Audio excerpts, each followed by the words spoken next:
Welcome to Straight Talk and Retirement, your no-hype source for financial advice and making informed choices about your retirement plan. Get on the phone to talk today at 314-931-5877 or text your question to 84126. The opinions voiced in this show are for general information only and are not intended to provide specific advice or recommendations for any individual. To determine which investments may be appropriate for you, consult with your attorney, accountant, and financial advisor or tax advisor prior to investing. Securities offered through LPL Financial, member FINRA SIPC. Investment advice offered through Private Advisor Group, a registered investment advisor. Private Advisor Group and JBL Financial Services, Inc. are separate entities from LPL Financial. Now, here are your retirement coaches, Jeff and Erin Lapidus. Well, hello, St. Louis, and welcome to Straight Talk on Retirement. You're live and local, St. Louis's favorite financial call-in show. I'm Erin Lapidus, president of JBL Financial Services, financial planner and wealth manager, and I'm joined this week and every single week by my dad, Jeff Lapidus, wealth manager and retirement coach, also 45-year veteran of the financial services area. Almost half a century. Oh, look, Rob came in with the joke this morning. I'm aging as we're sitting here. And Robert Markham, our life insurance and fixed annuity sales specialist. Good morning. Good morning. We help our clients make smart choices about their money. The way we do that is by designing a game plan, a written step-by-step strategy, a real game plan with several goals in mind. First is to preserve, protect, and prudently grow the assets our clients have taken their entire lifetimes to accumulate. Second is to provide an income stream they can rely on so they can do all the things they want in retirement. And third is cost-effectively addressing their health care needs, like helping individuals enroll in Medicare and choosing the right plan to couple with their Medicare coverage. And then when they're done enjoying their assets during their lifetime, we show them how to pass them on to the people they love, whether it's their spouses or children, grandchildren, churches, or charities, whoever it might be, without Uncle Sam or the tax courts taking a big bite out of their money. And as their wealth managers, Rob, Erin, and I watch their money every single day to make sure they're staying on track. And that's why they call us the retirement coaches. Again, gang, good morning. Good morning. Good morning to everybody in Radio Land. Thanks so much for tuning into our show. We always have a lot of things on our mind, but what's more important is what's on yours. So give us a call today. We'd love to hear from you. 314-931-5877 or 84126 from the usually hot and heavy KTRS text line. And while we're waiting for your phone calls and texts this morning, we do remind everybody that there are lots of ways that you can keep in touch with us during the week. That's right. You just log on to our website, jblfinancial.com. You can click on the pop-up box that appears that says sign up for our monthly newsletter, or you can click on the Contact Us button and request a coaching session, financial, Medicare, or both. Rob does keep the last, I think it's 18 months of newsletters available on the website, but we're only in the second week of June. So. I don't know if they fully updated them because we changed the website. I don't know if they've all migrated over, but I know you definitely can get the last 7 months of all newsletters. Right, so that means plenty of content on there for your perusal. Right, not just newsletters. We've got videos, articles, blogs, anything your heart desires. You can all find it on the website. But, Rob, why don't you tell us a little bit about what's going on in our June newsletter? Our June 2025 newsletter's got some great stories that you're certainly going to want to peruse. The first one being state and local sales taxes across the map. Where do your favorite states stack up? We have a great infographic showing how much each state averages in state and local taxes. Some states exempt groceries and clothing from the sales tax, or tax them at a reduced rate. 5 states have no statewide sales taxes, which is interesting. And our next article, will you pay a Medicare surcharge? Everyone pays the standard Part B premium of $185, but what you may not know is that if your income is above certain thresholds, $106,000 for single filers and $212,000 for those joint filers, you will pay a surcharge. Important to keep in mind there is a 2-year look back on your earnings, so as you approach Medicare enrollment, you want to keep in mind the income thresholds and be sure to stay below them. And the article lays out some steps you can take to make sure you don't get hit with a surcharge. mainly rethinking Roth conversions, the timing of real estate or stock sales, and keeping your retirement account distributions under the threshold. You know, I think that this is the second most talked about article that we've had in the last couple of years. The first being the tip fatigue. Yeah, that one really. I mean, I was getting emails, with like really like, let me tell you about this situation that I had last time I went out to eat, and it was like, wow. And this, I have received a few emails about the Medicare Part B premium or the surcharge that you might have for your income. For some clients that, just as you mentioned a moment ago, may have had some real estate sales. How does it work? When do we actually see the increase in premium? And as Rob said, there is a 2-year look back, but that's rolling. So that means every year government is going to look back 2 years at your income. So you won't see the elevated premium for 2 years, and it will only last for 1 year if you exceeded that. If it was a one-time event, exactly. It's not a continuing event. Exactly. And as we've discussed many times, there are ways to appeal your Medicare premium or the surcharge that has been levied against you.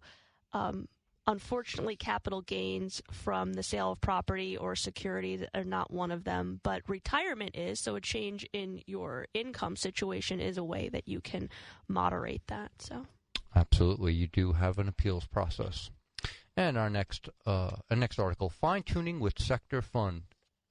As the name suggests, the S&P 500 contains 500 stocks. These represent some of the largest companies across a broad range of industries. But what you may not know is that the S&P is also made up of 11 sectors which are not weighted the same. For instance, the healthcare sector is a huge part of our economy, but it's only 11% of the S&P. Energy, which is an integral part of everyday life, is only 3.7% of the S&P. And this is where a sector fund could be useful for your portfolio. Maybe you would like exposure to a certain sector of the S&P, but as always, you want to consult with a financial advisor to make sure that any changes in your portfolio are in line with your goals, time horizons, and most importantly, your risk tolerance. And our last article: golf is back. Good luck getting a tee time. Over 26 million people played golf in 2023. Easier access to lessons and instructions via social media and new entertainment venues like Topgolf have only added to the popularity. But this is not without a drawback, mainly higher green fees and a supply crunch, making it harder to get your preferred tee time. This explosion of interest has also affected private clubs who have increased their fees substantially in recent years. So if you're planning to do some golfing this summer, you definitely want to plan ahead because you don't want to end up without a tee time. I wonder if those increases are just inflation-based or if they're capitalizing on the popularity of golf. A lot of it's overhead, honey. I mean, the cost, so it's inflationary. Absolutely. I mean, labor costs are obviously up, and we know that the maintenance of a golf course is very, very labor intensive. Yes. And let's be honest with you.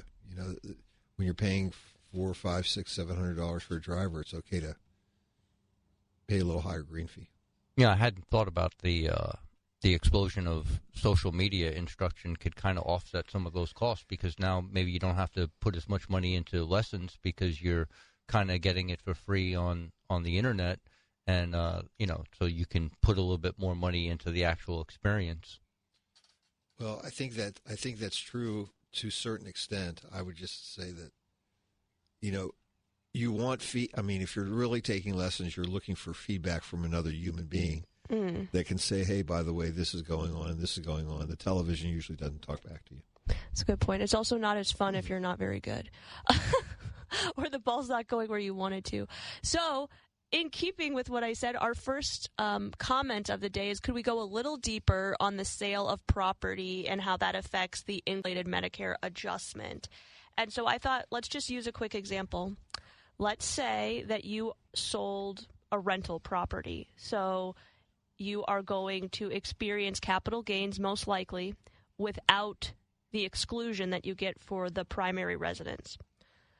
What you would want to do is determine what your capital gain is in the sale of that property. Let's say it's $100,000 for this example. We won't go into how you calculate that. We're just going to use your capital gain has been determined to be $100,000. If you are married filing jointly, you're going to add that $100,000 directly on top of your other income.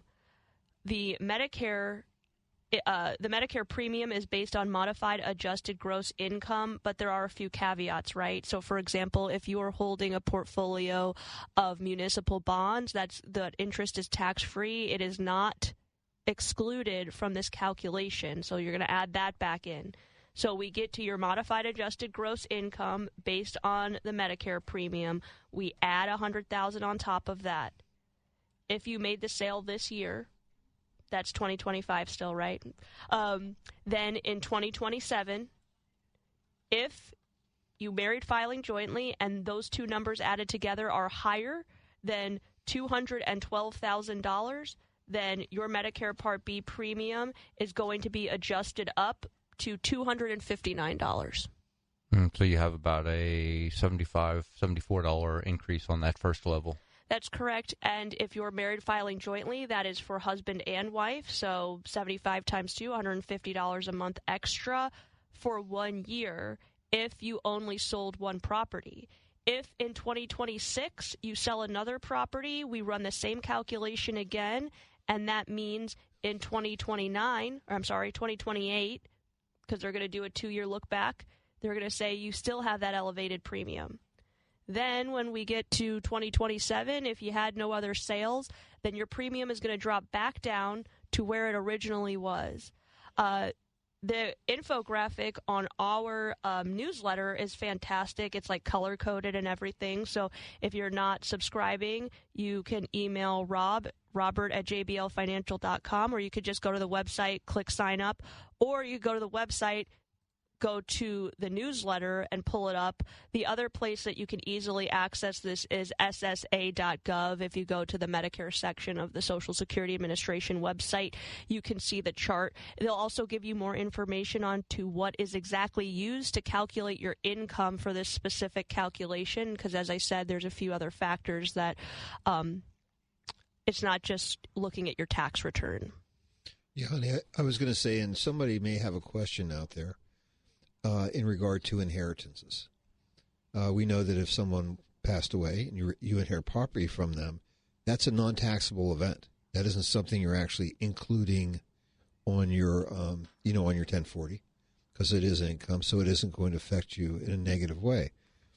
Alternatively, though, if you were to go to sell that piece of property, as an example, typically the gain is only the difference between the sales price on the date of death versus the date of sale. Right. And so you might have maybe an incremental increase in terms of your income, but that won't hurt you. Exactly. And that's why, good point for pointing out how we get to the capital gain that would be added into your income.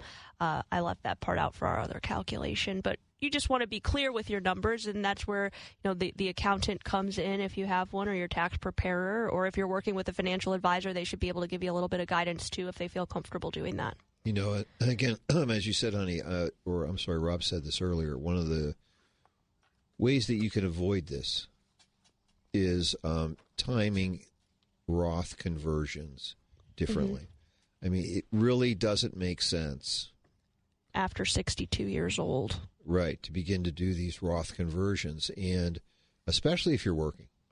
The time you're generally, most folks that are at the time of their working, they're earning their highest income levels during their lifetime. You don't want to convert that, right? Because you're just adding more insult to injury, as it would be. Wait until after you've retired. Let your income fall. Then if you're compelled to do a Roth conversion, the devil made me do it. Compelled.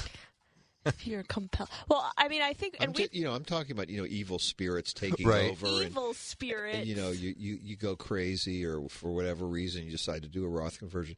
Then the income is obviously going to be increased at a level based on a lower income base when you're retired. So there really does seem to be just a narrowing window of when it could make mathematical sense to do the Roth conversion because, once we get to 62, you're bumped up against Medicare premium increases, which, as a texter just noted, are an additional tax on people that have higher incomes. However, that you got to that higher income, it is irrelevant because it's simply a number that they're going to use to calculate how much you're going to pay for your health care.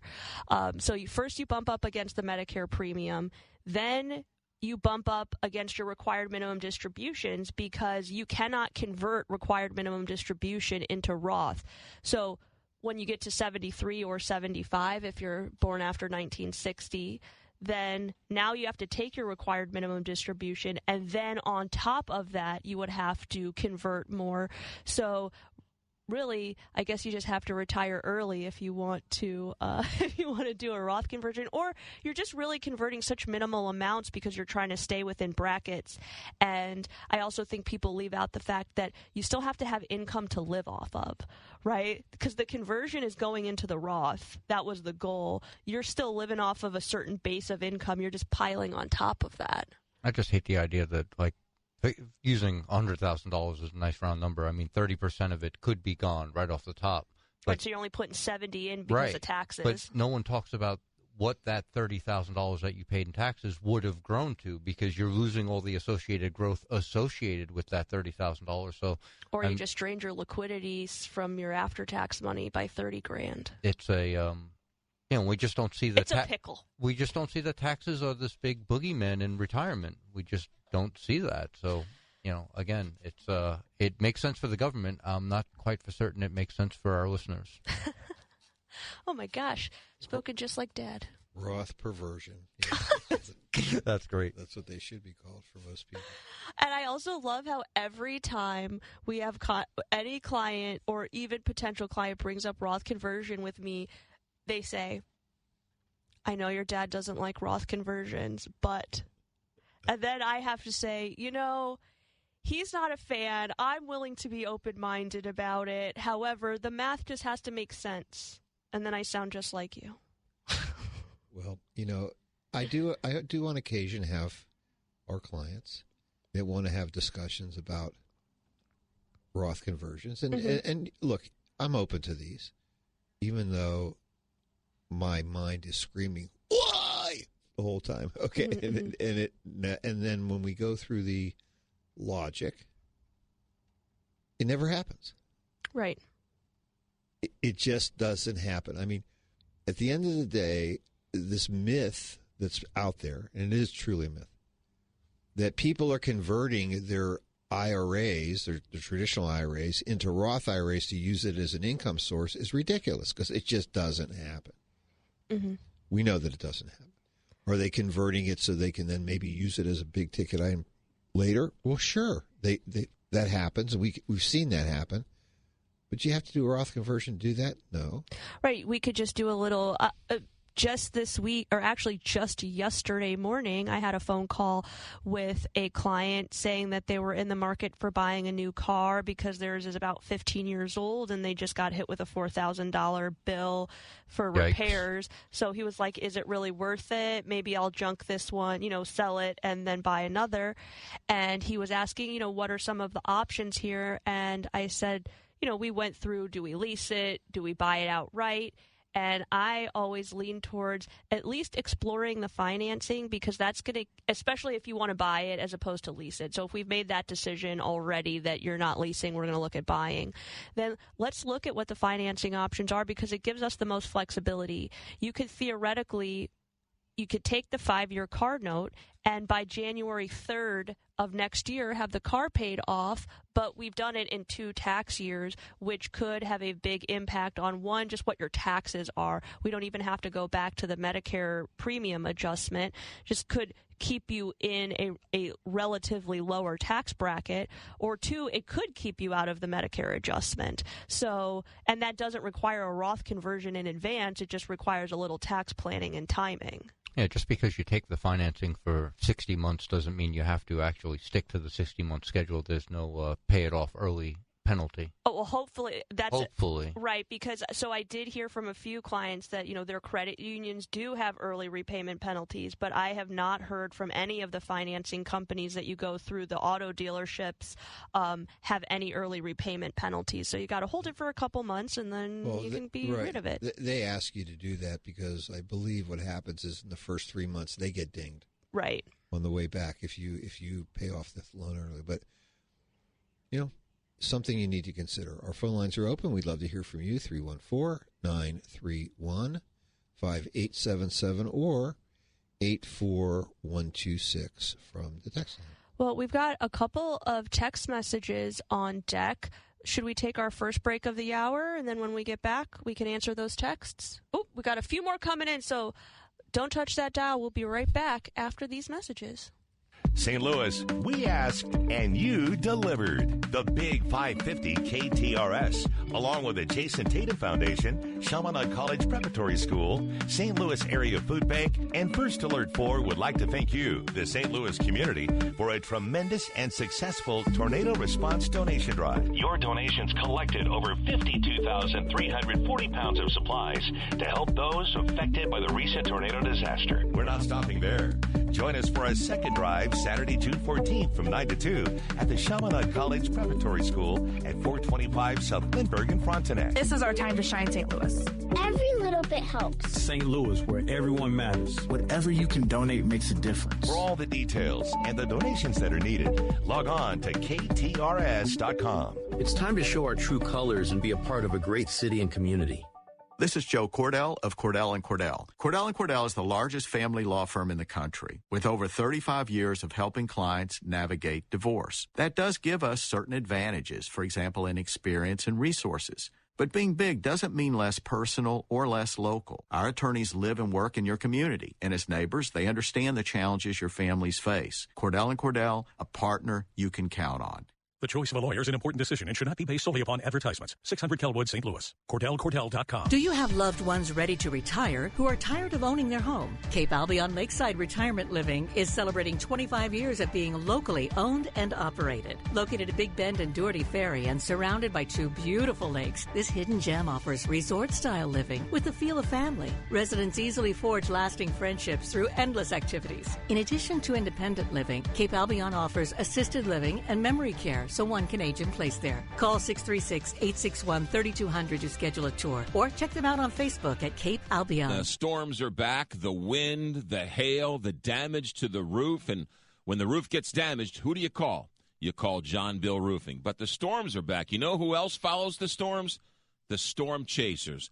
These are the teams of people who come and leave a note on your door, mailbox, maybe your windshield wiper, and they tell you to call, and you think you're getting a deal. You give them half the money, and you never see them again. With John Bill Roofing, they've been in this business for a long time right here in St. Louis. They live, work, and play, and they guarantee you to give you the best price on your roof. When the roof gets damaged, your first phone call is to John Bill Roofing, 1-800-NEW-ROOF, 1-800-NEW-ROOF, or johnbillroofing.com. Roofing, siding, gutters, John Bill Roofing. Residential, commercial, industrial, a company you can trust, a company that lives, works, and plays right here in St. Louis. Make it local. Make it John Beal or johnbillroofing.com. This is Erin Lapidus, the retirement coach.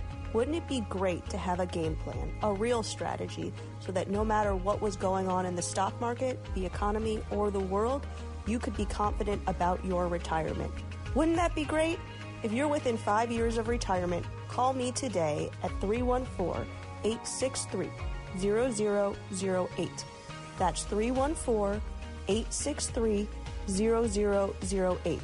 Or send me an email at aaron@jblfinancial.com to arrange your free coaching session. Let's get started on your retirement game plan today. Let's talk about smart choices for your money. It's Straight Talk and Retirement on the Big 550 KTRS. Here are your retirement coaches, Jeff and Erin Lapidus. Well, it's just short of 9:30 here on the Big 550 KTRS, Talk Radio St. Louis. Halfway through hour number one of our show. Thanks so much for tuning in. We love hearing from you, especially with text by 84126.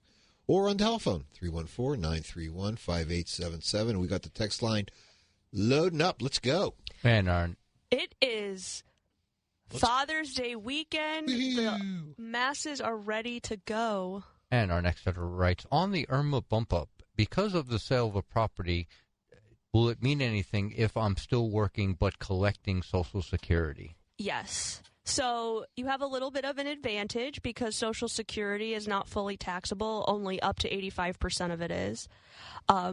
Any of your wages are going to count. The capital gain that you have incurred from the sale of the property is going to count as well.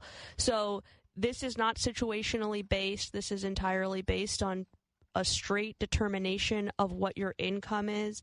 There is an appeals process. The appeal is only functional for basically lost wages. So it's a life-changing event. If you retire and that creates a drop in income that will either reduce your income amount below the threshold, or will just reduce which bracket you happen to be in the bump up, that will usually be approved. But the sale of property or securities or inheritance is not going to be appealable because the government says you have the cash. It was sad. So sad. Oh my gosh, my favorite Titanic song. Exactly. That's great. All right, let's hit it. Our next texter writes, I applied for Medicare this week and was approved. How long does it take to get a Medicare number so I can apply for Part D, Part B, and Medigap? Also applied for a life waiver, a life event waiver on income since I was retired in the middle of 2024. How do I know if it's approved and if an appeal is needed? So you should get your Medicare ID number within a week or two. It comes by mail, and they will let you know not only that you've been approved for your Medicare Part A and B, that will give you your ability to apply for Part D and a supplement if you'd like. You won't have to apply for Part B. That's theoretically what you've done already. The first letter that you receive is just going to let you know that you applied for Medicare, it was approved, and what the base premium is, which is $185 a month this year. You're going to get a second letter in the mail that is going to refer to your new Medicare premium. That might just be the adjustment without the waiver. Once you receive the second letter, my recommendation is that you call in to Medicare. They're going to give you a number to call. They will let you know, or you might be lucky, and they may have processed everything for you in a timely fashion, and you will receive another letter that says, the appeal has been approved, and this is what your new Medicare premium will be based on the adjustment. I don't usually see that you have to do too many appeals with the waiver for the life-changing event, essentially because as long as you fill the form out correctly and you're within the guidelines, that usually is approved. They just would like to see some proof. So as long as you included your separation letter from work, or maybe your COBRA notification, so you can prove that you are no longer working, that shouldn't be too much of a hassle for you. So within the next couple of weeks, you should be able to apply. And they love to send you letters. Yes, they do. It's just important to remember that they are sending letters that are form letters. So the first letter that comes is you've been enrolled, this is the premium. It's just the base premium. You're going to get another letter that says based on your income, this is your premium. You jumped the gun in I hated that letter. I'm so sorry to hear. You jumped the gun, I was like, why? You jumped the gun and sent in the appeal letter, which is good because you did everything in advance. So that just might mean that you're going to get a third letter. All right. And our next texter asked you to look into your crystal ball. Do you think there's any chance we could lose the federal tax exemption on muni bonds? So I asked this question to a few people because the way this whole conversation was started is that someone from the Trump administration, in passing during an interview, said that was something that they would look into. Unfortunately, there wasn't much looking to be done because the states would have to vote in order to change the tax exemption of municipal bond income. So most of the people that I have spoken to, so at the different fund companies that focus on municipal bond investments, have said that this is not something that they have a concern about, but it has created a little bit of a dislocation in the market that some people have had the opportunity to take advantage of. So if municipal bonds are something that you're interested in, this might be a good time to take a look at your portfolio. Absolutely. And our next text question says, we are getting ready for a $300,000 home improvement. Should I finance the addition, 5% the first year, 8% thereafter? Or should I take the money from a IRA or Roth IRA? We are 78 and 73 years old, expenses of about $150,000 with $55,000 coming from Social Security. So we know that both husband and wife have to take required minimum distributions. They're obviously using a portion of that to live off of because they still need about $95,000 a year of income on top of Social Security. We don't know how much they have in Roth, but what I always like to say, and Dad, I know you'll jump in here, is you're going to have to pay someone. So either we're paying the bank at 5 and 8%, or you're paying the federal government at close to over 20% if we're looking at IRA distributions because you're already at $150,000-ish of income. Yeah, you're going to have to time this out a little bit. You may want to, if it's possible, to pay for this over 2 tax years. At least that'll give you installments. At least that'll give you a little bit of help. Otherwise, you don't want to make a large distribution. I mean, if nothing else, maybe because you're enhancing your home so much, why don't you look at a home equity line of credit, borrow the money, and then pay it back over 2 or 3 or 4, whatever years, and then use your IRA as do withdrawals to cover it that way. It'll be worth it for you, not only because of the interest side of this, but also because, you may bang yourself in terms of IRMA. So that's true. Which again would cost you, a couple $1,000 each. So meet with an advisor. You need, or an accountant. You really need somebody to truly do the math for you. Right, but the home equity line's a great idea because you get a 10-year amortization on that, right. And they have interesting options with home equity lines of credit now. So I wouldn't just stay. I would shop that because some banks are offering floating, some have fixed, right. Some have stepped up. So there's a lot of choices with the home equity lines of credits, which will give you flexibility to pay it off over a potentially extended period of time or a protracted amount of time. You get to, as you would say, Dad, be your own banker. It's a war game. Right. Be disciplined. I mean, that's really what we're talking about. And I think getting a second opinion here certainly would help you. And you've already done that, so get a third opinion. Yeah, somebody that can actually sit down and look at all of your numbers, do the math for you. Your tax preparer should be able to do that for you. Certainly. Good question. Absolutely. Our phone lines are open. We'd love to hear from you, 314-931-5877, or continue those texts coming, 84126. I think we've beaten the text line into compliance momentarily. Okay. All right. Sounds good. So do we want to get into our first subject of the day? Let's do it.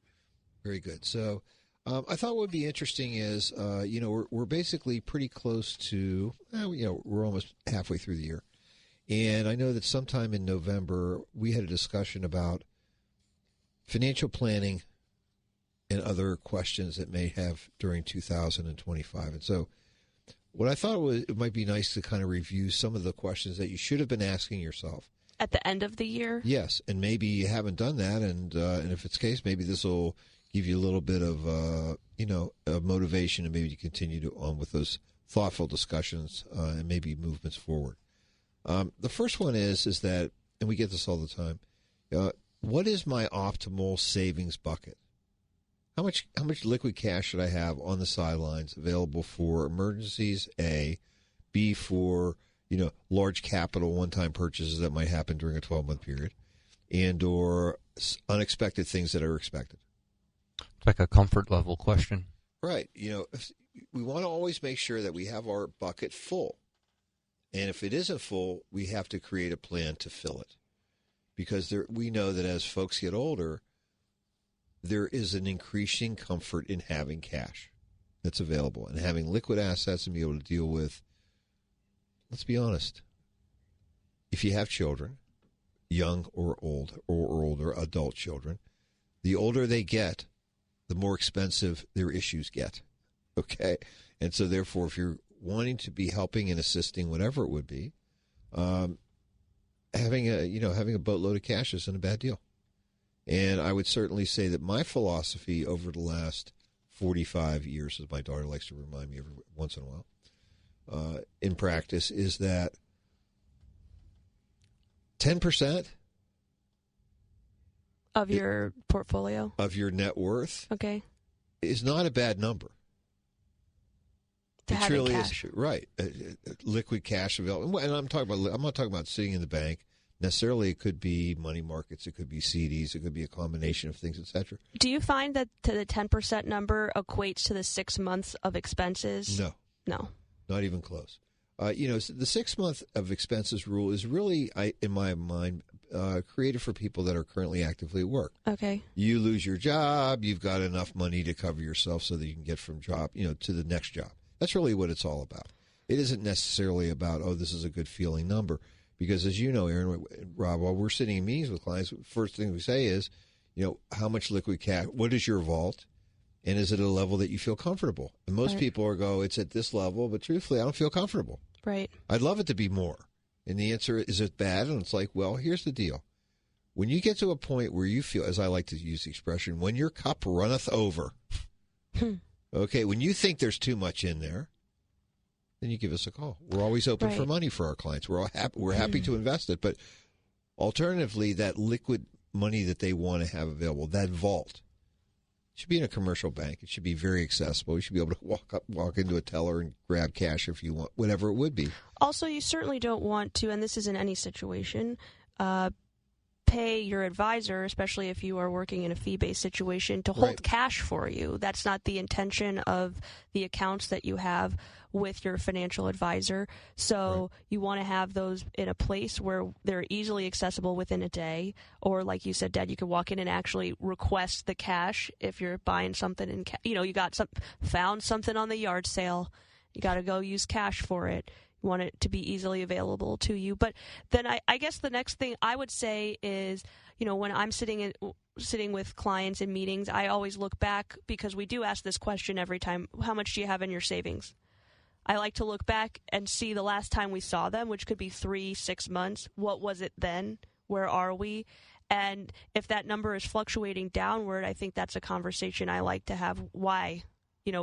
Are we dipping in for monthly expenses, or did something come up you didn't mention to us? You had to replace the HVAC system, things like that. Right. Is it a one-time event, or, a couple of one-time events, or is it a reoccurring theme?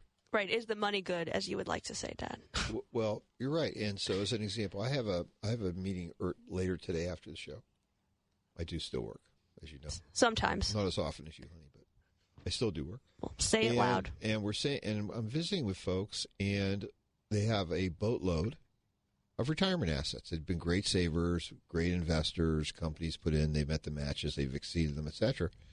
And 90+% of their assets are in retirement accounts, and we're talking about pre-tax, which is not accounts. Uncommon. In fact, it's the norm, really. Right. They have a baby Roth IRA, which is fine because for one of the spouses, because of income purposes, they were able to put money into a Roth for a couple of years, and that was kind of done. But their non-retirement savings isn't even 3% of their net worth. And so, my question to them was, are you comfortable with this? And the answer is no. Well, you've got a boatload of money over here. Of course, you have to pay Uncle Sam taxes to get at it. Right. So with many, and this isn't unusual. We really probably, I probably say I think we probably do this with 50% of the people we visit with. A part of their retirement income game plan is filling their vault, which is we're taking a little bit extra money over what they need for income purposes, and we're actually directing it into savings so that we're filling that cup up until they're at a comfort level, and then they'll call us and say, well, I have this expense, and where do you think we should take the money? I'm like, well, you don't want to pay taxes. If you can to get away from it, let's drain the vault, and then, of course, we'll refill it over a 12-month period, whatever it would be. We've got a great question. Do you consider bonds as part of the 10% Like if someone was using a bond mutual fund or ETF, or even if they held an individual bond, is that part of your 10%, or would you that invested assets? Well, bonds can their market value can fluctuate. Face value, etc. Right, can change based on interest rates. So we know that when interest rates go up, bonds, the value of a bond goes down because they're traded just like stocks. So if you needed that cash and not what you were earning from the bond, you would be in a difficult position. So maybe, and Dad, you and Rob like to talk about this a lot. You got the inner vault, you've got the outer vault. Right. So maybe your inner vault is 100% cash in your bank. Then you have some laddered CDs if that's something that you like. Right. Again, FDIC, and the market value is certain. It's going to be you cash in, it's $1. Bonds don't do that. You could appreciation, but you could also have a depreciated value. So is that an investment that you ask? The answer is yes. Is that really part of the vault? The answer to me is no. It could be considered safer money than potentially if you have if you have equity investments, but it's not really part of your emergency fund. Yeah, it's not like as good as like your mom's mattress, that's full of cash. Or the shoe box that you have hidden somewhere. Yeah, or the safe deposit box, et cetera. And we talk about the bank. We're really talking about, not a normal, zero interest savings account. We're talking about something, a money market, et cetera. So cash, not subject to risk of loss. All right, and before we move on to some of the additional financial planning questions we would like to revisit from the end of last year, why don't we take our second break of the hour? We've got a couple more text questions on deck and some more questions for all of you to think about. Absolutely, so don't touch that dial. We'll be back with more Straight Talk on Retirement after these brief messages. I'm Farmer Dave, and here's my good friend and owner of MasterCars Inc., Alex Rosenberger, with today's hot MasterCars Inc. deals. Thanks, Farmer Dave. Full car season is here. We are selling Corvettes, classic, modern muscle cars, luxury cars, and motorcycles just as quickly as we can acquire them, so I need to acquire more. If you have a pristine, unique vehicle that you've thought about selling, now is the time. I need high-caliber inventory ASAP. Corvette, classic, Harleys, Ducatis, you name it. It's low mile and perfect. Call or message us. We'll buy it. Submit your vehicle for sale through our website today. Simple as that. As I said, we're selling a lot of them too. We have a very smooth, simple purchase process, excellent financing for all types of credit situations, and countless resources for financing specialty vehicles, including power sports. All of our vehicles are AutoCheck certified and fully serviced, the same as it's been for 3 decades. So rev that motor and point your car in the direction of MasterCars Inc. and buy or sell today. 4100 Namioki Road in Granite City, or visit MasterCarsInc.com to get more details. That's MasterCarsInc.com. Bob Ramsey for AAA Home Services, a local, family-owned and family-run American Standard heating and air conditioning platinum dealer that's been keeping St. Louis comfortable and safe for 55 years. They service all brands, so schedule them to service your AC before it gets too hot. And if you need a new system, they'll give you a fair and honest estimate on American Standard, voted #1 by Consumer Reports. You'll get the best pricing and tax credits of 2025. Call AAA at 636-397-3200, online at AAASTL.com. Call AAA. We're on our way. Running late for work? Look no further than the captain, Captain Paul Kopsky. Swashbuckling through your morning commute to get you to work. And a reminder that the entrance and exit ramps at Page and Lindbergh closed yesterday morning. Putting his traffic cape on to get you home safely. One southbound lane of 141 is closed at 64 for road work. 29 years, St. Louis strong. KTRS. Depend on it. I'm Captain Cousin Paul Kopsky on the Big 550 KTRS. This is Jeff Lapidus, the retirement coach. Wouldn't it be great to have a game plan, a real strategy, so that no matter what was going on in the stock market, the economy, or the world, that you could be confident about your retirement? Wouldn't that be great? If you're within 5 years of retirement, call me today at 314-863-0008. That's 314-863-0008. Or send me an email, jeff@jblfinancial.com, to arrange your free coaching session. Let's get started on your retirement game plan today. Now, back to Straight Talk on Retirement on the Big 550 KTRS. Here are Jeff and Erin Lapidus. Well, welcome back to the show. Thanks so much for tuning in. We've got about 10 minutes left in our number one. And again, our phone lines are open. We'd love to hear from you. I mean, we truly do. 314-931-5877 or 84126 from the text line. Before we get to our next test, we always like to kind of come out of the break with, wouldn't it be great to have a game plan? Wouldn't it be? A real strategy so that no matter what was happening in the economy or the market or the world, that you'd feel comfortable about your retirement. I mean, wouldn't that be great? And I'll tell you what, it is great. And what's really even more fun is having the privilege of helping folks create that game plan. Agreed. I mean, it is fun. And folks listen to the show because we're having fun. This is,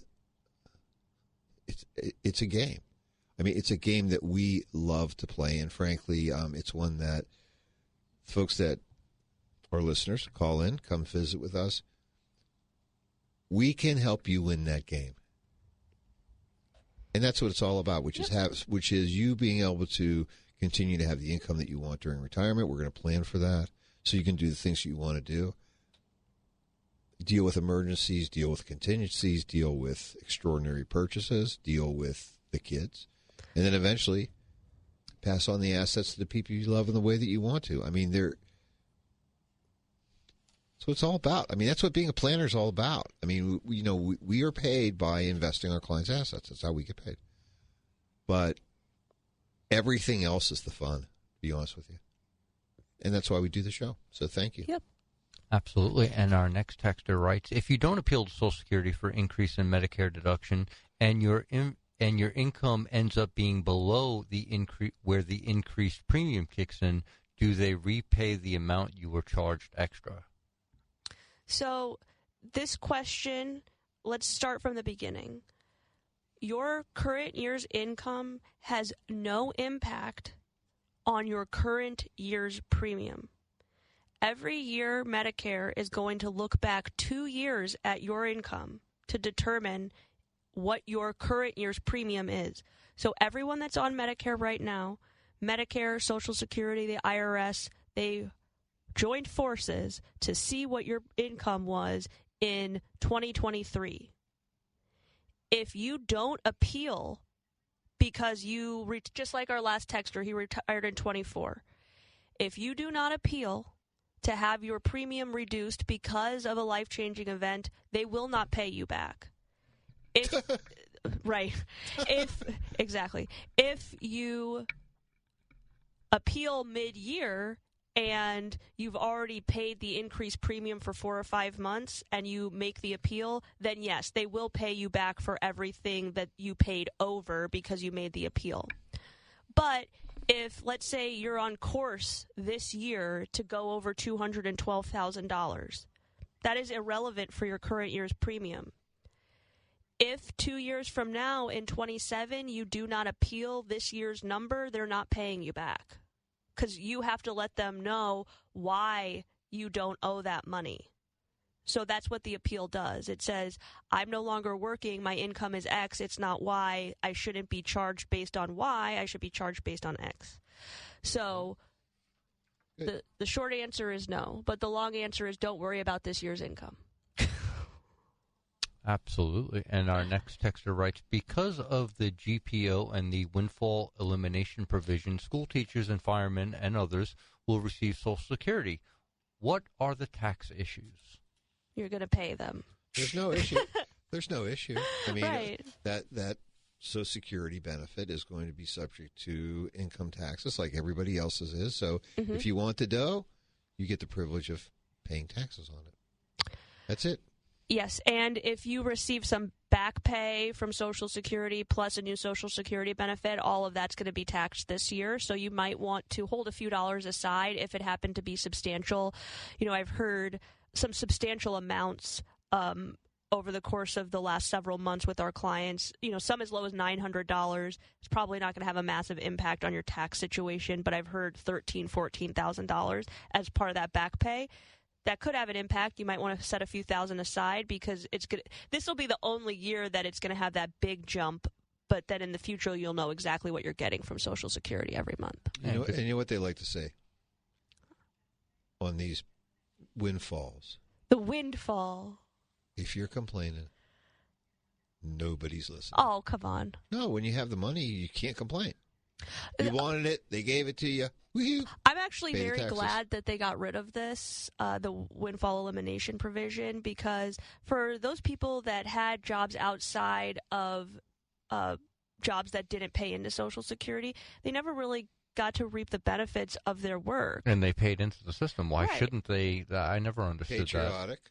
Well, now they get they get to have their patriotism rewarded. Well, I mean, you could make the same argument for someone who passed away, either who never had received Social Security benefits, or never elected to receive them, or because they passed away early, or they only received them for a couple of years. They paid in their whole life, etc. That's just the way it works. I'm on the team of the teachers and the firefighters. Oh, I'm on their team too, but I'm also on the it was sad. Man, is it because it's Father's Day weekend that you've got that song in your head? You're just like remembering me as a little tyke singing that ridiculous song? I'll spare all of our listeners because singing wasn't my first strength or second. Well, you got that from your mother, so let's continue. And our next texter writes, the capital gain scenario you described earlier was based on long-term or short-term capital gains? It could be based on either. Yes.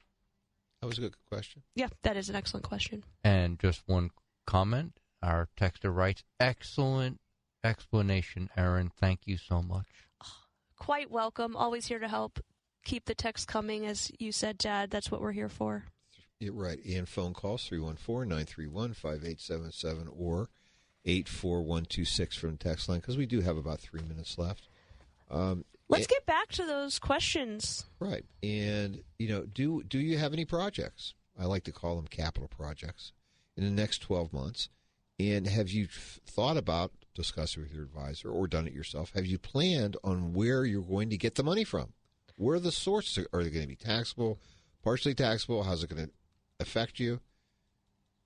Think about this stuff in advance. I think that's an important thing to do. This is in this year, but also in every year, right? Absolutely, and that's great. Just like our texter, they've got the price tag. They had a $300,000 home improvement bill. Now they're wondering, where do we get it from, as opposed to the bill we already started paying. What do we do now? Going to have a little bit of advanced planning. That's a pretty big bill. And we just had a text come in. Good morning, Jeff, Erin, and Rob. How often do you adjust client portfolios based on the client's needs, risk tolerance, and needs? Thank you. That's a very good question and an easy answer. We are required to, and we do, test our clients' risk tolerances every 3 years. And so, therefore, what we then do is we'll make an adjustment if that is required. I will tell you, though, what's interesting is that our clients' risk tolerances become more equity focused. So you have a higher risk tolerance. As they become more comfortable with us and the relationship we have with them as their advisor. And the fact that, right, and I think that stems from they've been retired for a while, things are happening the way we described that they would, and we're still on a nice path together. I would say based on client needs, though, that's going to happen a lot more frequently in terms of, not necessarily in terms of adjustments, but in terms of reviews. So we meet with many of our clients 4 times a year. That gives us the opportunity to hear about their needs on a very regular basis. We get to hear about the vacations and the capital projects and the forever cars. And then also, because I like to say we have an open door policy. So calls, calls, emails, visits to the office, when those happen outside of our normal review schedule, is going to give us the opportunity to make adjustments to the portfolio or make adjustments to our game plan is usually the more likely adjustment that we would be making to plan for some of these expenditures that come up or new needs that they might have. Well, the only other thing I would add in terms of giving our texter a scenario here is that if our clients are holding to the 4% withdrawal rule that we try to have them do, and they're seeing their portfolios grow as they fall under the 4% withdrawal rate, what then happens is they're happy to get a little bit more aggressively invested because they're making more money. And their rate of withdrawal is lower compared to the value of their portfolio. So it definitely isn't a fear factor. It's really more a comfort and income factor. And do us a favor.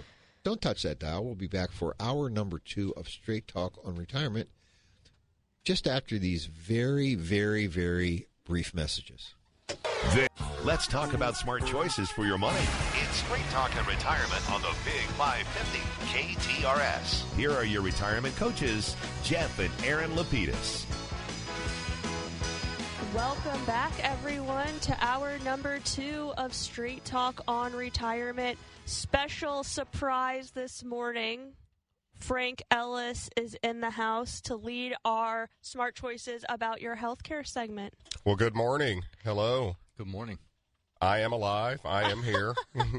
we're still here. It's probably been a month and a half or 2 since I've been on the radio show. So for folks out there wondering and listening, I am still here. But if you ever call the office, he's always available. So that is right. Don't hesitate, 314-863-0008, or you can always send him an email, franklin@jblfinancial.com. So although he's not always on the radio with us, he's always available to assist you with your Medicare questions. Very good. Very good. Awesome. So you spoke with Alan this week, or last week, rather. That's right. So Alan, he's originally from Peoria, Illinois, and I wanted to bring this situation up because I've ran into this certain situation a couple of times, and so for folks out there that, maybe they're in a situation to where they have to move from one city to another city, for instance, like Alan did from Peoria back to St. Louis, or whether you are already in the St. Louis area and maybe you're downgrading on a house, or maybe you're going from a 4-bedroom to a 2-bedroom or something, this situation will apply to you for these special enrollments that you get coming on Medicare. Will it apply? So Alan's moving from one state to another. Would this apply if you were moving within, let's say you're inside of St. Louis County and you're moving inside of St. Louis County, do you still get a special election? There are times that you will get a special election, and we will get a little bit more detailed into this, because these plans, they go off of your service area. And so it's all about your service area. If a new plan is added, and let's say, for instance, in St. Charles, where I live, the zip code is 63301. If there's another plan that's offered not in 63301, but it's offered in 63303, so the same county, then you will have an opportunity for this special enrollment to switch plans. And the great thing about it is this works for supplements going to Advantage, or even Advantage going to supplements. Okay, so then that's a great point, which means if you're someone that's moved, or you're looking to move, or you have already planned a move, and you're on Medicare, don't hesitate to give Frank a call, or call the individual that you're working with, because even if you're inside of the same county, if you're in a different zip code, you might have a new opportunity. Maybe you don't want it. Maybe you're happy with what you have, but there's no reason not to check. So if you're moving, don't forget about your Medicare coverage. That's right. Now, let me tell you what happened to Alan, because Alan was in a situation that so many people get in the world of Medicare, insurance in particular. So Alan, he was living in Peoria. He came on to Medicare back in 2019, living in Peoria, helping his dad, who had some deteriorating health going on.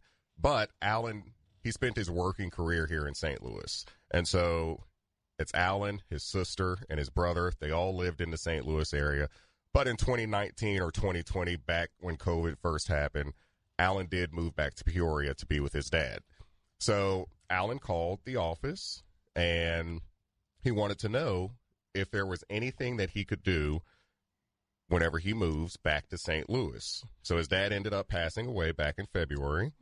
And so I asked Alan, I said, when are you planning on moving back to the St. Louis area? And he wants to move back sometime before July. Okay, so relatively soon, this month really, I guess. So very, very soon. And so when Alan initially joined Medicare back in 2019, this happens to so many people, he ended up just really not focusing on any particular plan that he was getting, since he was dealing with his dad's health. And he just said yes to the first agent that called him from an 800 number and just joined a plan. Got you. So what did he end up picking? So he ended up picking a Plan F. Again, this happens a lot. People really don't understand what they're getting. But he had no issues with the plan, of course, because on a Plan F, he never received any bills. Maybe the price, though. That's exactly right. That's exactly what he said. He said, you know, Frank, whenever I go see my internist one time a year, it seems perfect, fantastic, because I don't have any bills. But it sure does seem like I'm paying for something. Something's coming out of my bank account, and it's a lot of money. Got ya. And so he also mentioned that, you know, he's talked to his brother and his sister, and he's like, they're not paying nearly as much for their plans as I'm paying. So if I do have an opportunity to switch plans coming to St. Louis, I want whatever they have. And brother and sister are in St. Louis. That is correct. Okay. That is correct. All right. So when we broke it down, of course, his Part B was standard, $185 a month. That was just coming right out of his Social Security, and that was covering his doctors, of course. And then for his Plan F, so the Plan F, this is the plan that got discontinued back in January 2020. This was the plan that you just paid a monthly premium and you did not have any sort of back-end cost. Everything at the doctors was covered, labs, x-rays, anything medical was covered 100%. So he was paying $245 currently for his Plan F. Yikes. It's a lot of money. It is. Just to go see the internist? Just to go see the internist one time a year. So he was paying over a $2,500 a year copay for his one visit to the primary care doctor. That's right. And when you break it down like that, I mean, that's a lot of cost to use your plan one time a year for your doctor to tell you, hey, everything is good. Come back and see us next year. See you next year. See you next year. $2,500. Say everything is not good. That's right. That's right. And so with him paying over, if we add the Part B, the $185 plus his $245, you know, he'd be looking at $430 a month. So whenever you see that coming out of your bank account, month by month, it kind of caught his attention as to, okay, what is this plan that I actually have versus what is it that my sister and brother have that it seems like they don't really pay virtually anything for their plan. Got ya. So when I talked to Alan about his enrollment, I did let him know that he does have a special enrollment. So this is the opportunity that he gets because he's moving from Peoria, Illinois to St. Louis. So we're talking way two different service areas. So the Peoria, Illinois plans, if we were talking about Medicare Advantage plans, their plans are not structured like they are here in St. Louis. Or in the metro area with Illinois also, right? That is correct. That's a very good point. Or the metro area in Illinois. So we have some of the most attractive maximum out-of-pocket, some of the lowest in the country. Peoria, you're looking at, you know, high max out-of-pockets, low dental. We got a lot of plans here in the St. Louis area that give you some great extra benefits. So these are some of the best plans in the country. So even though it sounds like Alan was paying quite a bit with his Plan F supplement, he didn't have the best choices available to him in the Peoria area in terms of what the Medicare Advantage plans look like. You know, that's a fair point. That's a fair point. But because due to his health and his low usage of still using probably his wasn't plan, coming out ahead. Exactly. He still probably would have came out much further ahead on a Medicare Advantage plan in that area. Got ya. So $430 a month, and his goal was to just reduce his premium, reduce his cost. Okay. So he had several different options here. So he could stay on that Plan F. So we would just transfer that Plan F. It would just be seamless.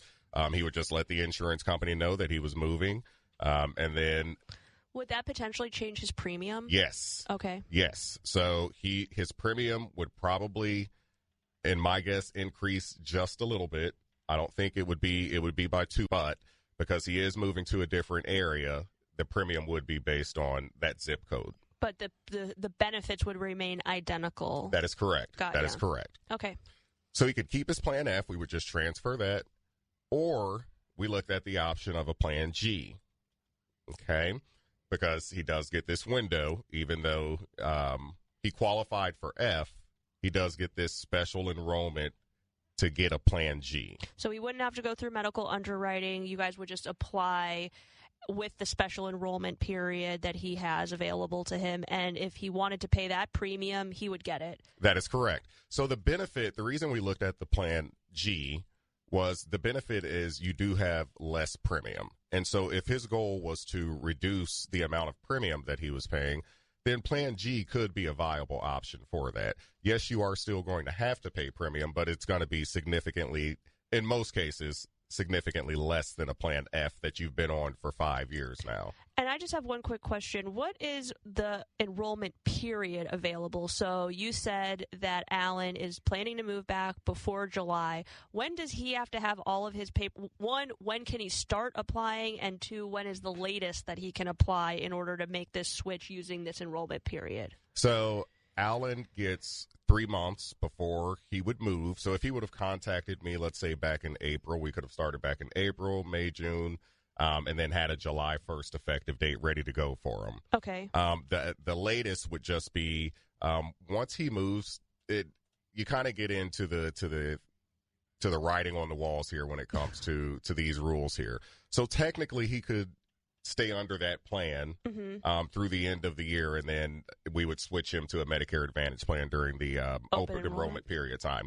But because he qualifies for a special enrollment, we're able to do that, again, 3 months ahead of time for him to get it started. So you need to do this in advance of your move is essentially what you're saying. Okay, ideally.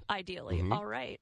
So if he had switched to if you guys had made the decision together that the Plan G was the option, how much would that have saved him in premium every month? So for the Plan G, when we looked at the best prices for him on a Plan G, he'd be paying $224 a month for a Plan G.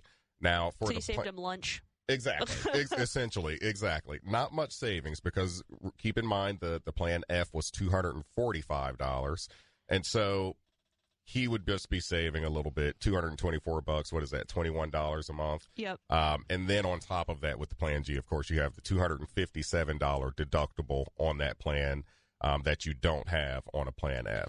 So, but he most likely wouldn't even have to worry about that deductible because if he was still doing the exact same thing, he gets his annual visit to the primary at no extra charge to him. So he'd save about $250 a year. That's right. That is correct. Very good. So $250 a year in savings. I told him I think we can probably do a little bit better than that. Essentially, you're just saving 1 month of premium that you would have paid on your Plan F. I like that math. So you only pay 11 months now. That's right. That's right. I got you. And so really the Plan G, when we looked at it, it just did not make much sense to switch to the Plan G unless he just wanted to keep a supplement. He had to have his supplement. Then the Plan G would make a little bit more sense than the Plan F. Okay. So, again, since our goal here was to reduce premium and keep the best health insurance that we can have, we looked at the Medicare Advantage plans.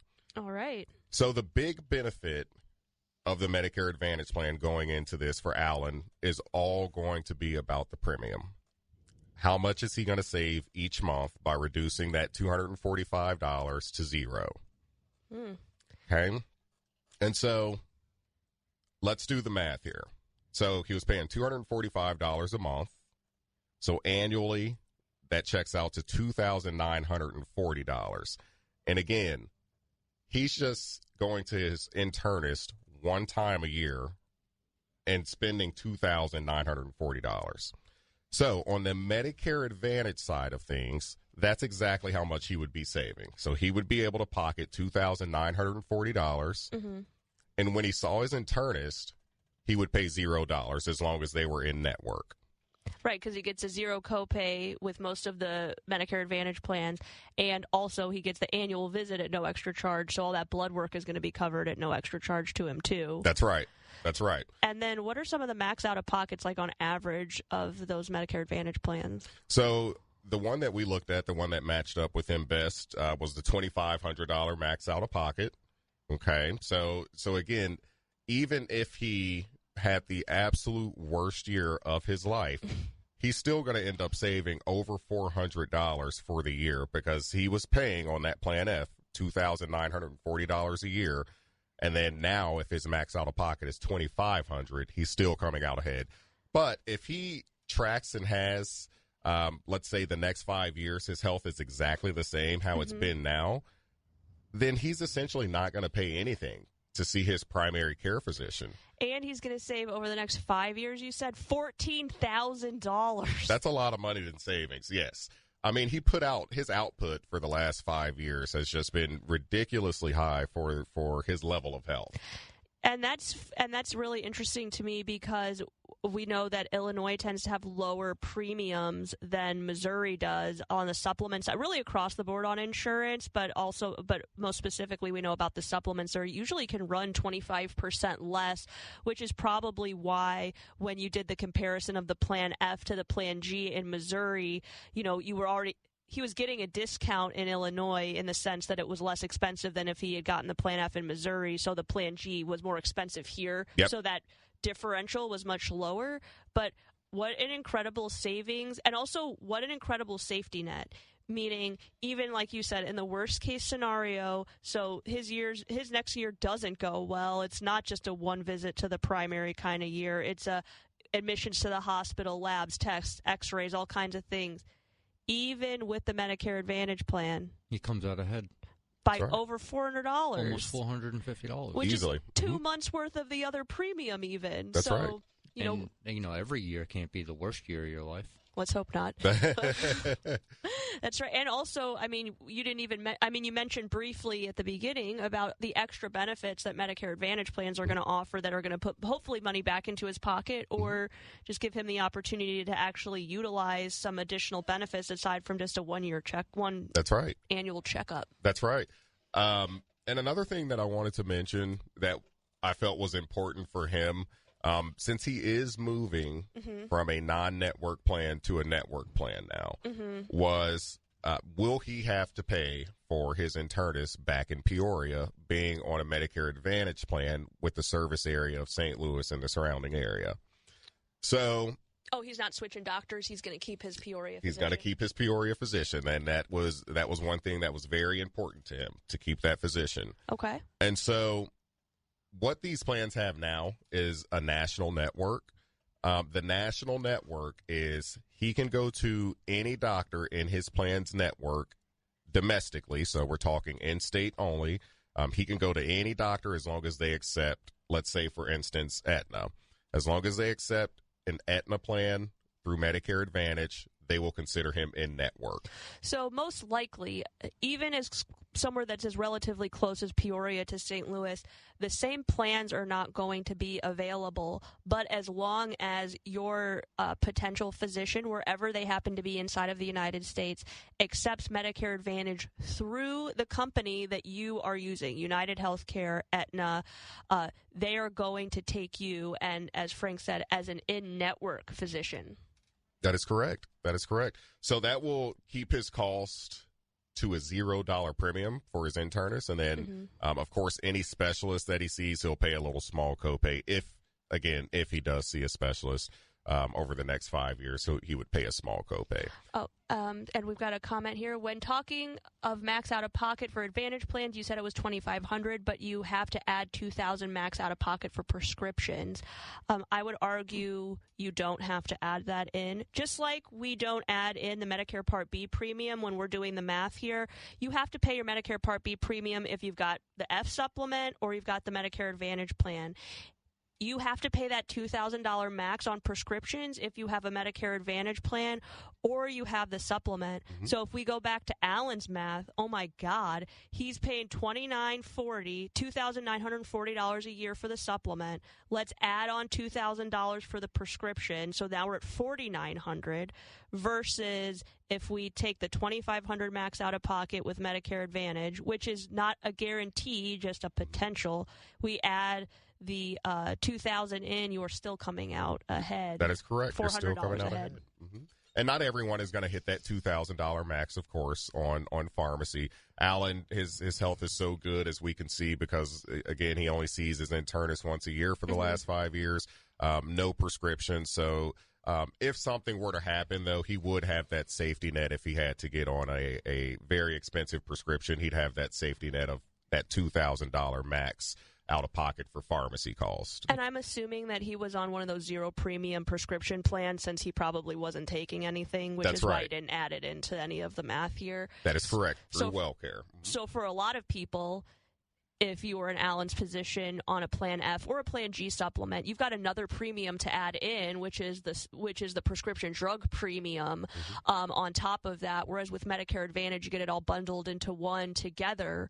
So in the event Alan adds even a moderately priced prescription, so we don't have to say the brand name that's going to put you at the $2,000 max, if he was paying for the prescription drug plan, now you have to pay for the plan plus the copay on the prescription.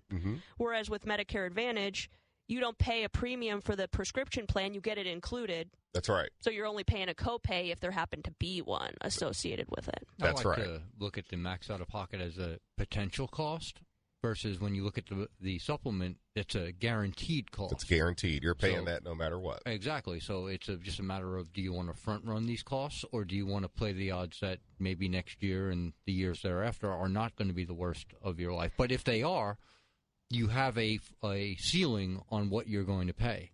And obviously, Frank used the extremes because Alan happened to be in such good health that there was no reason to say, oh, well, he already had $600 of expense. But the way that I like to think of it is every $245 for Alan is 1 month of premium. So how much service will he have to use to get to that 12 months worth of premium? That's quite a few visits to the specialist, because now we know that they've reduced those copays to the primary to zero. That's right. And when you're on the supplement, it's, as my dad would say, you're on an escalator and it only goes up. So, when you first come onto a supplement, you're going to pay a certain amount, and every year thereafter, it's going to increase slightly. And from what we've been told, that those increases are going to increase quite substantially. We've already seen a little bit of that already this year. I mean, if you had a 7% increase, say, year over year, in 5 years, that's 35% more, and you're not getting any of those added extra benefits. And in the case of Alan, he wasn't really using his plan that justified that kind of premium increase. That's right. Or premiums at all. That's exactly what I was thinking. Absolutely. Awesome. So, and the nice thing here is that working with someone like Frank, you're going to be able to see all of your potential options. So the Plan G would have saved him, I joked, a lunch every month, about $20 a month. Maybe that was ideal for him. He's going to see that option, but Frank said, hey, wait, we can make this better, or I think we can make this better for you. There's another option available here, so you'll get to see all of your choices. And like we started at the outset, it's important to check, even if you happen to be moving just like a couple doors down, maybe you're in another zip code, that could have an impact on what's available to you. So don't hesitate to reach out to Frank, or if you just happen to be turning 65 or you're getting ready to retire and you need to look at your Medicare benefits, give us a call, 314-863-0008. Frank, thank you for being here this morning. Thank you. Absolutely. We will have you back soon, I'm sure. Everyone else, please don't touch that dial. We'll be right back after these messages.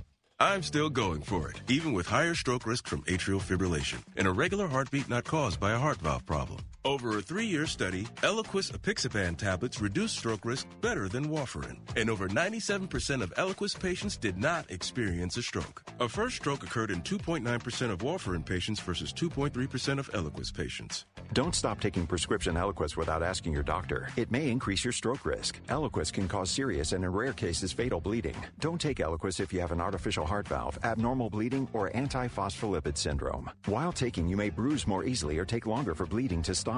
A spinal injection while on Eliquis increases risk of blood clots, which may cause paralysis, the inability to move. Get medical help right away for unexpected bleeding, unusual bruising, or tingling, numbness, or muscle weakness. Medications such as aspirin products, NSAIDs, SSRIs, SNRIs, and blood thinners may increase bleeding risk. Tell your doctor about all planned medical or dental procedures. Learn more at Eliquis.com or call 1-855-ELIQUIS. Great news from Appliance Discounters. They've teamed up with LG and now opening up their 6th location.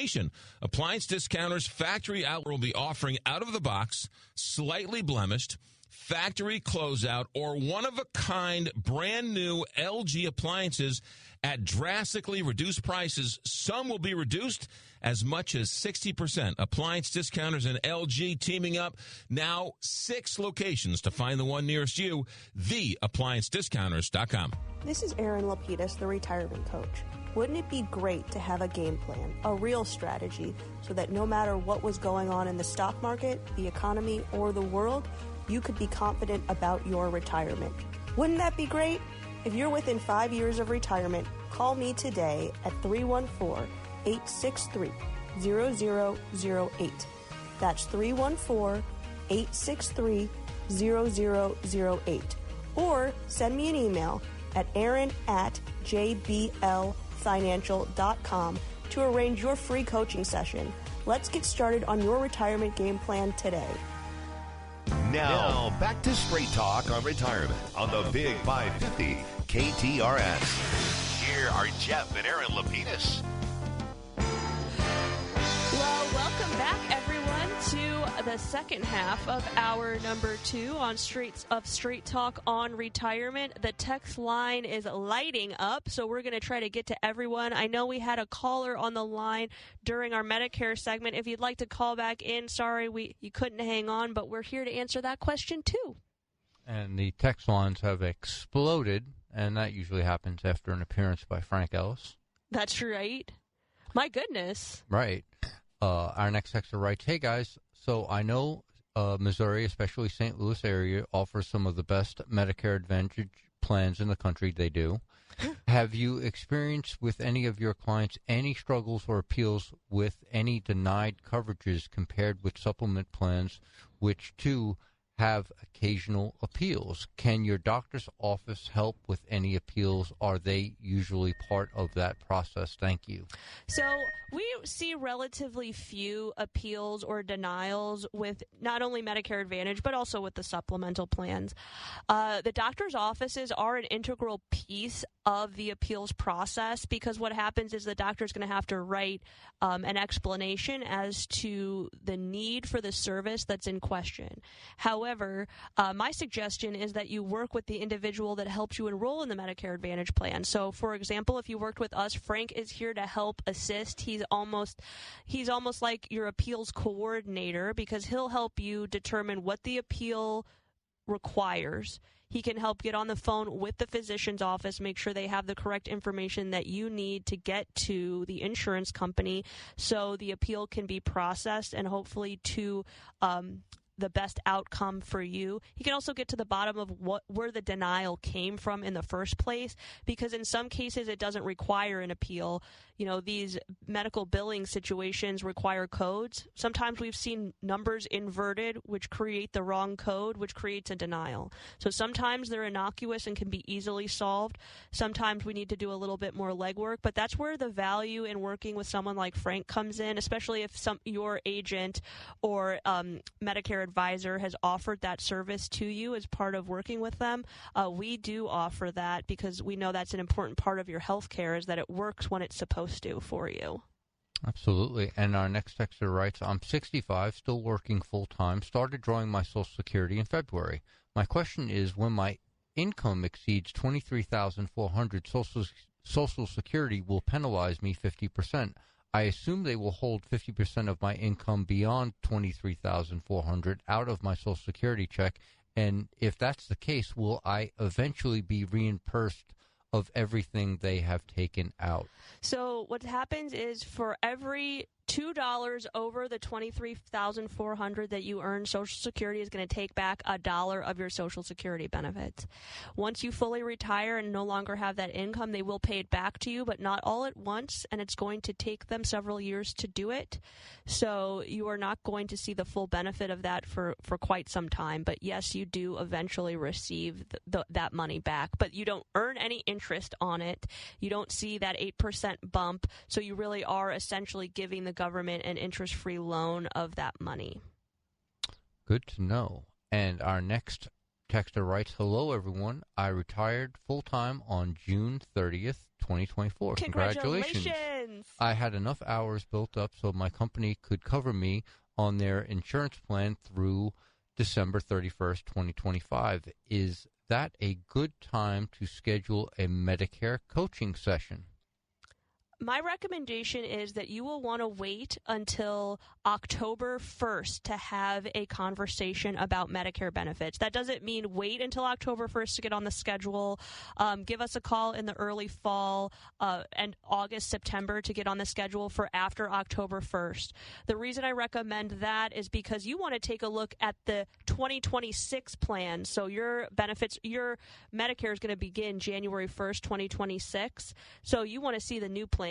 No one is allowed to talk about the new plans until October 1st. So that way you'll be able to hear about the supplements, the new Medicare Advantage plans, get it all taken care of all at once, and that'll give you plenty of time to make a decision. Sit back and think about what you want to do. Exactly. Now, if you want to have a preliminary conversation about what Medicare looks like, there's never a bad time to give our office a call. Frank will be happy to chat with you, give you the lay of the land, but to really have a targeted conversation about what the best plan is going to be for you, you're going to want to just hold out until you can have that appointment in October. Got to wait to see what those new plans look like. Well, nobody wants to make medical choices their part-time job, you know. Got to come in once a month to hear about the about the plan options. So, absolutely. And our next texter writes, how do Medicare Advantage plans differ from supplement plans when it comes to admissions to a physical rehabilitation facility? I don't want to be limited in my choices if I'm in the position of needing physical rehab for a few months. So the only difference between Medicare Advantage and a supplement in terms of rehab facilities is going to be network.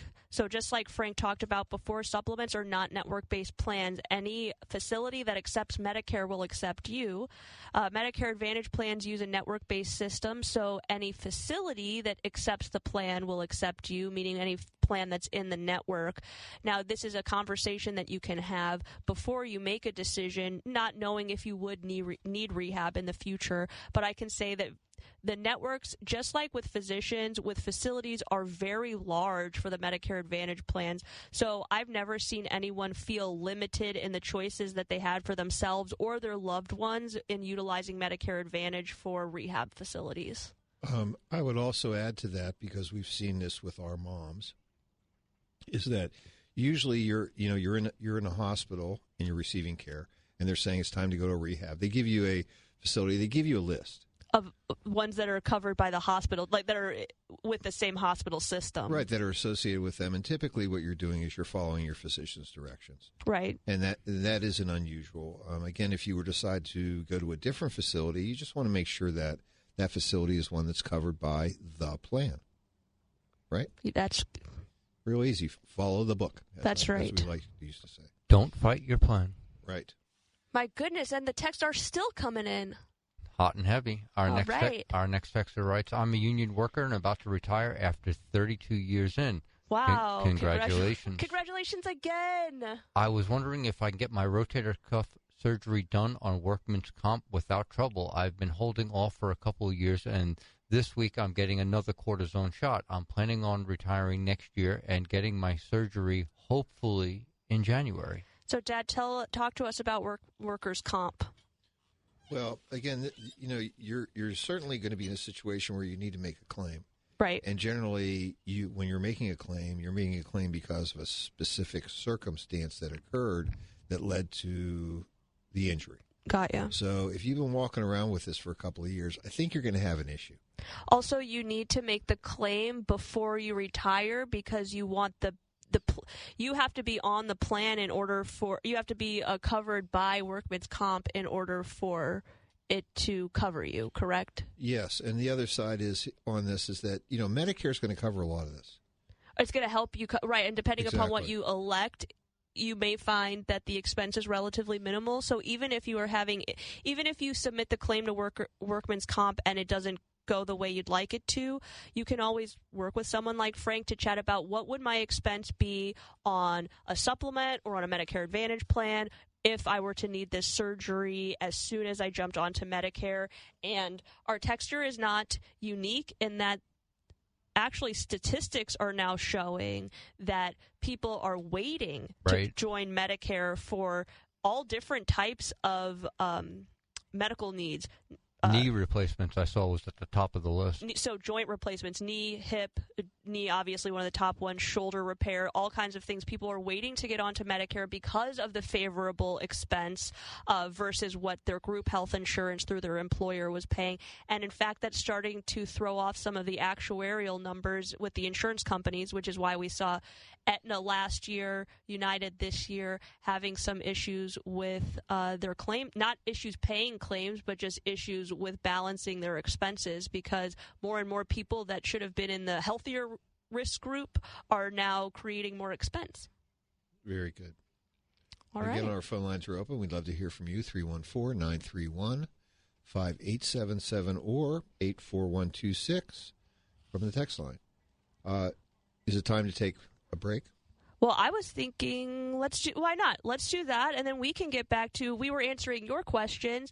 We can get back to revisiting some of the questions you should be asking yourself. So don't touch that dial. We'll be back with more Straight Talk on Retirement right after these brief messages.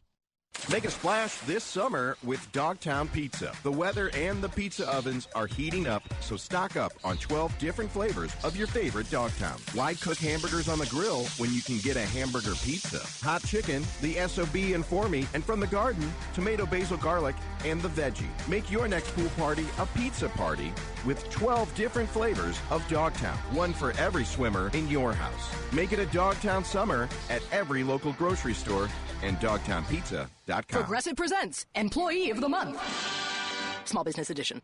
Today's recipient from Lucky Larry's Landscaping, Larry! Larry saved his business money with a quick commercial auto quote from Progressive. Does it help he's his own marketing manager, accountant, executive assistant, and never been late? Technically, yes, but saving really put him over the edge. So, Larry, give Larry a round of applause. Be your own Larry. See if you could save in as little as 7 minutes at ProgressiveCommercial.com. Progressive Casualty Insurance Company and Affiliates. This is Jeff Lapidus, the retirement coach. Wouldn't it be great to have a game plan, a real strategy, so that no matter what was going on in the stock market, the economy, or the world, that you could be confident about your retirement? Wouldn't that be great? If you're within 5 years of retirement, call me today at 314-863-0008. That's 314-863-0008. Or send me an email, jeff@jblfinancial.com, to arrange your free coaching session. Let's get started on your retirement game plan today. Let's talk about smart choices for your money. It's Straight Talk and Retirement on the Big 550 KTRS. Here are your retirement coaches, Jeff and Erin Lapidus. Well, welcome back to the show. It's 10:43 here on the Big 550. We've got about 17 minutes left. Time flies while we're having fun, so give us a call today. We'd love to hear from you. Join the fun, 314-931-5877 or 84126 from the text line. Babe, what I'd like to do is, if you don't mind, is to go back and revisit text that we received at the very end of the previous hour. I'll allow it. Thank you. Which is in regarding testing clients' risk tolerances. And so having an opportunity to have a couple cigarettes and a cup of coffee while you guys were starting the Medicare discussion, I wanted to give a little more complete answer to little break. that text. Exactly. Little break. In terms of risk tolerances. So as investment advisors, Erin, Rob, and I test our clients' risk tolerances all the time. We have to. We're required by our broker-dealer to formally do this every 3 years. But the truth is that we're always doing this when it comes down to visits, whether it's once a year, twice a year, 3 times a year, 4 times a year. Our portal, our online system where you can view your accounts, has a section which actually breaks out our clients' mix. Stock bonds to cash, US, alternative non-US, etc. So we're watching this all the time. And it's important to do that. The other thing is that something that we do employ in our practice for every client, including ourselves, is rebalancing. And that happens once a quarter. Exactly. So what's happening is that our clients are setting that risk tolerance. It's automatically being rebalanced at the end of every quarter. So we're hopefully capturing gains, feeding the losers from the winners, pulling cash, drawing cash if necessary in terms of dealing with benefit withdrawals if necessary. So it's really an ongoing process that always happens. Mm-hmm. And at the same time, I think the extra emphasis we get is when we're in visits with our clients during what we call our quarterly reviews or whenever they are, coaching sessions, we're finding out where they are in terms of as Erin was talking before, about what changes have happened to them. Does it mean that we can, or they want us to push the gas pedal a little bit firmer? Or is there a reason that we need to let off a little bit? And a lot of these things are not based on what the market is doing. Absolutely. They are generally based on they're event driven in our clients' lives. Maybe there's a health concern, or there's a new family member, so they want to create some assets for them. There are a lot of different reasons why our game plan or our mix may change for a client, and usually it is not based on what the market is doing. And I would certainly say one really good example of that would be an inheritance. Mm-hmm. We have clients that inherit, from their parents, from whatever, uncles, different whoever family it would members. be, right, et cetera. They're inheriting money, which then changes their mix. Right.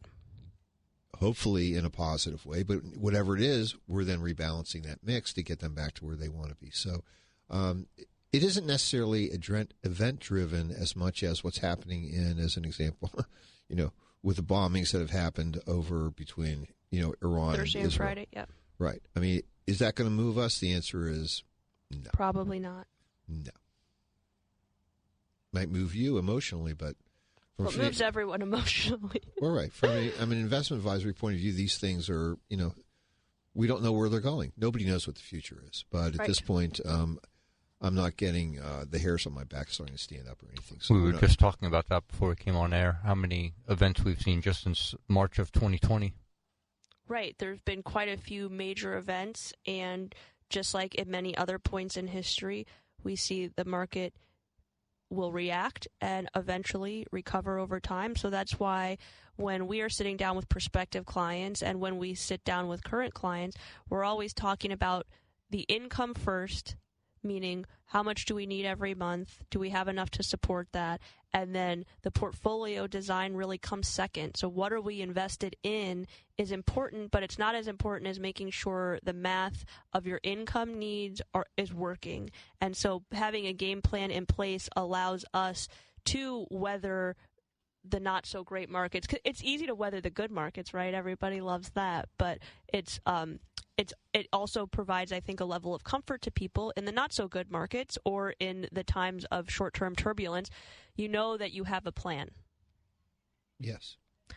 All right, so let's get back to, for the last little bit of the show, revisiting financial planning questions for what we were saying the end of 2024, so really the beginning of 25. Now that we're halfway through the year, did you take the time to think about some of these things? And if not, it's never too late to take some time to think about them. Exactly. So we started with talking about optimizing your savings. Are you in a situation where you have your emergency fund full to the point that you want it to? Have you planned for capital projects in terms of cash?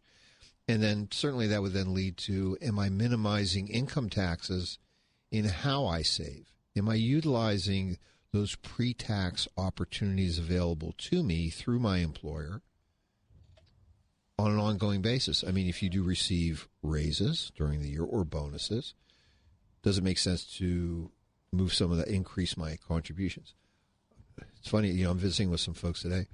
The other side, what if I've done my game plan and I find out that, I'm really at the end. I have accumulated as much as we need to.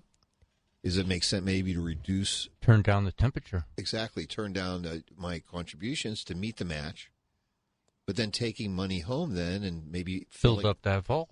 Exactly, and which is not unusual. So that means that sometimes these things may not work together, meaning you might have to pay a little taxes in order to fill up the vault, but that might make sense. Yes, because again, you should have a little bit of balance between pre-tax assets and after-tax assets, because I think what it does is it makes you a little bit more fluid, a little more agile to deal with what happens in the future. And go ahead. No, I was just going to say what probably doesn't make sense is to, take money from a retirement account and pay taxes on that only to stuff it into, say, a money market account and earn 4%.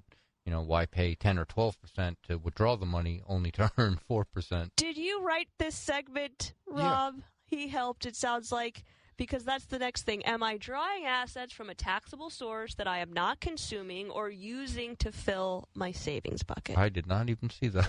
I never go ahead. I never skip ahead. Well, this is a question that we're asking during these reviews that we have with clients, which is, first of all, as my grandma always said, how's the money? We want to know how is their cash flow? Are they keeping up? Are they getting enough? And then the other side of that is, are we saving? Because if we're saving on money that we're sending you from pre-tax accounts, that means you're paying taxes unnecessarily, unless, of course, you have a goal of setting aside cash for either a specific purpose or filling up the vault. Never pay taxes on money you're not consuming. Right. I mean, that's like a universal. I mean, I made that up, but I'm just telling you, it's a universal. That could be a chapter of the book. There you go.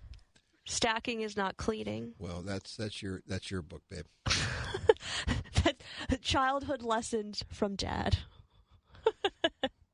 Right. And so I guess the last question then would be, when will I rebalance my portfolio if I haven't done so to capture gains? So have you made your investing, and this I think could be extrapolated to, have you made your investing mechanical? Most people in their working years are naturally mechanical because you're making payroll deductions to make contributions to 401ks or whatever type of retirement. It's simple IRAs, 457 plans. It's happening every single paycheck for you. You've hopefully created an allocation inside of that plan that money's being fed into. But if you're someone doing it on your own, or you haven't, or your plan doesn't naturally rebalance, and you're not working with an advisor that does rebalancing for you, have you made your investing mechanical? Right. We want to try to take animal spirits out of your thought process as much as possible. Absolutely. Yeah. I mean, if the feeling moves you, don't move. That's really, usually what they say. It's sort of like when people are talking about conspicuous consumption. You want to buy something, wait for a day or two, and they go, do I really want to buy this?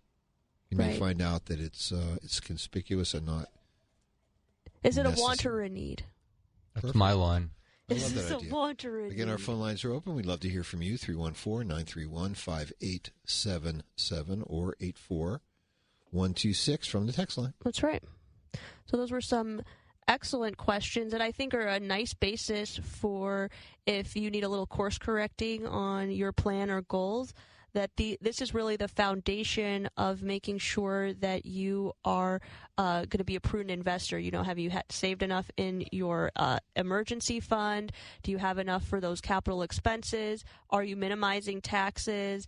And, in multiple ways in terms of how you are investing, and then also how you're making withdrawals from accounts if you happen to be on the other side of things and you're not accumulating any longer. And, of course, rebalancing to capture those gains that you've hopefully seen in your accounts. Or to bring you back to your risk tolerance. Absolutely. And so, the financial side of your portfolio is extremely important. But the other part of we think about being your coach is to deal with the emotional side. And in some cases, we know that the emotion can sometimes overtake and even control the investing side. So a couple of things that I came up with, questions I suggested that you ask yourself. Do I need to mend fences with someone today? It's a big deal. And I would say that, the biggest issue that some clients have, the worst one is having issues with their loved ones. Can have a big impact. Mend those fences. Please do that. Think about it. If you have to swallow your pride, it's okay. But love conquers all, as they say. Well, it's true. Number two, what am I planning to do to make a difference in someone else's life? Gosh, we had that great conversation last week about one of our clients designing a plan to help pay off his sister's house. Yes. Absolutely. And these things don't all have to be financially based. We're often talking about the financially based ones because that's where we're stepping in to help our clients make some good choices there. But we also, the other nice thing that I often hear about is clients in retirement are dedicating large amounts of time to, maybe they didn't have a hobby necessarily while they were working, and instead of picking up pickleball, maybe they do that too, but they're dedicating a lot of time to community service and to volunteerism and things like that. So these don't all have to be financially based, but then also because we deal with our clients' required minimum distributions every year, we're getting to see all of the places that our clients enjoy donating money to, and we're getting to help them do that without any tax consequences, which is nice. But so there's a lot of different ways you might be able to make a difference. Yeah, and again, the last one I would certainly say, and this is you have to be a little introspective about this, is what was my greatest achievement this last year, and where did I fail? And this is a great one to do mid-year because we're only halfway through. So you got plenty of time to course correct. Right, you didn't achieve what you wanted. We've got 6 months to go. You view something as a failure. Maybe we get to turn that into an opportunity. The happiest people in retirement are the ones that have the happiest relationships. I just have to tell you, you're happy with yourself, with your lifestyle, with your relationships you have with the people that you love, with the Lord. The Lord. Well, it's true. With God. I mean, having that peace of mind, having that calm in your soul, what it does is opens your eyes to a lot of stuff that's out there that's fun. And frankly, I think it puts you in a position to make better decisions, not just for yourself, but for the people that you love. And, if we go back to that greatest achievement, we can break that. I think we can reduce that down to setting goals for yourself throughout the year. I spent some time on Great Day St. Louis this past Tuesday, and we were talking about goal setting in terms of financial things, retirement planning. But we often, in terms of retirement planning, there are always goals to be had, even when you are already retired. We have goals of paying off debt, of creating capital for college education for grandchildren, or to help children with the first down payment on the house. But you also have the opportunity to set some goals, and those are ongoing. And I think that part of, like you said, Dad, being happy with yourself is setting goals and achieving them. Yeah, I mean, and frankly, that's the fun of a coaching relationship that we have with clients, is not only we obviously coaching them about their money, but also about the other stuff in life. So it's kind of fun. Do we need to do a second? Are we done with our breaks? We're done with our breaks. We're just straight through to the end. That is fabulous. So we've got about 2 minutes left. Our phone lines are open. Love to hear from you. 314-931-5877 or 84126 from the text line. Rob, we going to go to a question? Absolutely. And our mailbag questions are: the news is inundated with financial advisors and institutions acting in unethical and even criminal ways. My question is, have you or any of your team been fined, sanctioned, or otherwise disciplined by the SECs for behaviors or actions detrimental to your clients? Wow. The answer is no. No, and the nice thing is, you were going to say, honey, is that you can check on us. That's right. On our website, you can click on that broker check. It takes you right to FINRA's website, which allows you to put my name in, my dad's name in. You can put Rob's name in, and you can look at our history. Absolutely. So there is no mystery to our history. That's right. Or anyone else's. That's right. True of every financial advisor representative or investment advisor representative that is licensed with FINRA and the SEC. They are on there, too. Absolutely. And our last questions: who is your custodian and how long have you worked with them? So our custodian is for the private trust company through LPL Financial, and we have been with LPLs for 8 years now. Exactly, and a few more years to come. We want to thank everybody for tuning into the show today. You know that we're going to be back here next Saturday for some more Straight Talk on Retirement. And if you like, give us a call, 314-863-0008.